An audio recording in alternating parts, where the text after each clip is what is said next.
একদিকে তৃণমূল নবীন প্রবীণ দ্বন্দ্ব, তার মধ্যেই ক্রমশ প্রকট হয়ে উঠছে গোষ্ঠীদ্বন্দ্ব। দলের অভ্যন্তরে বহুদিন ধরেই অল্প বিস্তার বিদ্রোহ করে আসছিলেন হুগলির বলাগড়ের তৃণমূল বিধায়ক মনোরঞ্জন ব্যাপারী। এবার রীতিমতো বিস্ফোরণ ঘটালেন তিনি। বলাগড়ের এক উপনেতা এবং তৃণমূলেরই এক নেত্রীর দুর্নীতি ফাঁস করার হুমকি দিলেন তিনি। সেই সঙ্গে জানালেন এসপার ওসপার করার জন্য কলকাতা হাইকোর্টের বিচারপতি অভিজিৎ গঙ্গোপাধ্যায়ের দ্বারস্থ হবেন। বুধবার সকালেই একটি ফেসবুক পোস্ট করেছেন তিনি। মনোরঞ্জনের সেই পোস্টে বলাগড়ের বিধায়কের দাবি, এক মাটির মাফিয়া, বালি মাফিয়া, গাঁজা পাচারকারীদের সহায়ক জুয়ার বোর্ড চালানোর উপনেতা আমাকে চোর বলছে, খুনি বলছে, ধর্ষক বলছে। আমি নাকি মহাশ্বেতা দেবীর লেখা নিজের নামে ছাপিয়ে কয়েক লক্ষ না কয়েক কোটি টাকা কামিয়েছি। সেই আমাকেই দিদি মমতা বন্দ্যোপাধ্যায় বলাগড়ের বিধায়ক বানিয়েছেন। আমি যদি এই, তাহলে দিদি বা কেমন মানুষ? তিনি আমার বিষয়ে কোনো খোঁজ খবর নিলেন না। আর এই দলটি বা কেমন, যারা এমন একটা চোর ছেঁচড়া দলের সঙ্গে যুক্ত করলেন? তাহলে যে বিরোধীরা বলে চোর চোর চোর, তৃণমূলরা সবাই চোর, সেটা কি সত্যি? চোর ছাড়া দলে আর কোনো লোক নেই?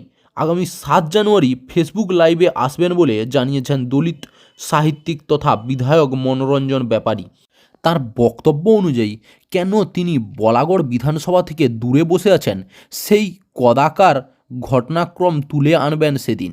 সেখানেই তৃণমূলের এক নেতা এবং এক নেত্রী, নাম না করে যাকে ফুলন দেবী বলে সম্বোধন করেছেন বিধায়ক, তাদের কীর্তির রহস্য উন্মোচন করবেন বলে জানিয়েছেন মনোরঞ্জন।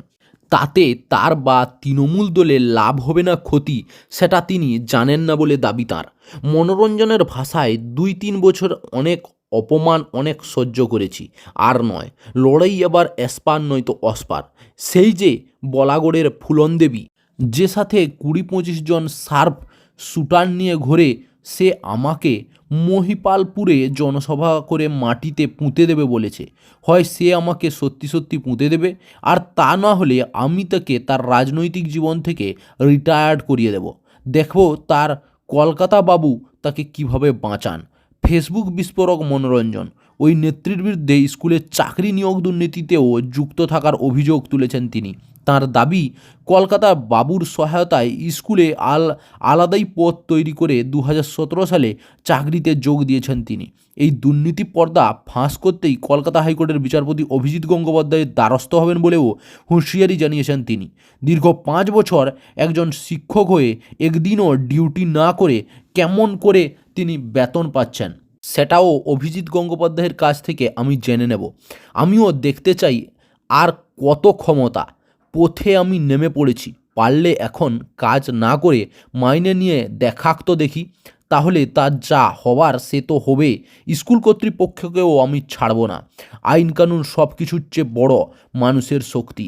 মানুষ নিয়ে পথে নামব এবার, লিখেছেন মনোরঞ্জন। তাঁর দাবি, অভিজিৎ গঙ্গোপাধ্যায় এক ত্রাস, যার অন্যায়ের দুর্নীতি করেছে তাদের কাছে ত্রাস অভিজিৎ। দুর্নীতি নিয়ে আমাদের আগে সতর্ক হওয়া উচিত ছিল। মমতা, অভিষেক, নমস্য, কিন্তু ওদের পক্ষে সর্বত্র নজরদারি চালানো সম্ভব হচ্ছে না। মনোরঞ্জনের আরও দাবি, বলাগড়ে যা চলছে দলের নেতারা সবাই সব কিছু জানেন, তবে কোনো পদক্ষেপ নিচ্ছেন না। ধৃতরাষ্ট্রের মতো চোখ বুজে আছেন সকলে। এদের উপরে ভরসা না করে মনে হচ্ছে এবার আমার লড়াই আমাকেই নিজে লড়ে নিতে হবে। এতে হারবো নয়তো জিতবো তা জানি না, তবে লড়াইয়ের ময়দান ছেড়ে পালাবো না। সবাইকে ধন্যবাদ। জয় বাংলা, জয় দিদি মমতা ব্যানার্জি। লড়াই লড়াই লড়াই চল, লড়াই করে বাঁচতে চাই। ছোটবেলায় শোনা এই স্লোগানের আর কোনো বিকল্প নেই বলেই দাবি বলাগড়ের তৃণমূল বিধায়কের। চাকরির খবর থেকে শুরু করে নিয়োগের খবর থেকে শুরু করে ঝড় ঝঞ্ঝা, দেশ বিদেশ, রাজ্য, জেলা এবং আপনার শহরের খবর একটা চ্যানেল আমাদের newsbangla.com সবার আগে আপনারা পেয়ে যাবেন। তাই চ্যানেলটাকে অতি অবশ্যই সাবস্ক্রাইব করে পাশ থেকে বেল আইকনটা ক্লিক করে অল নোটিফিকেশান অন করে রাখুন। জয় হিন্দ, জয় ভারত।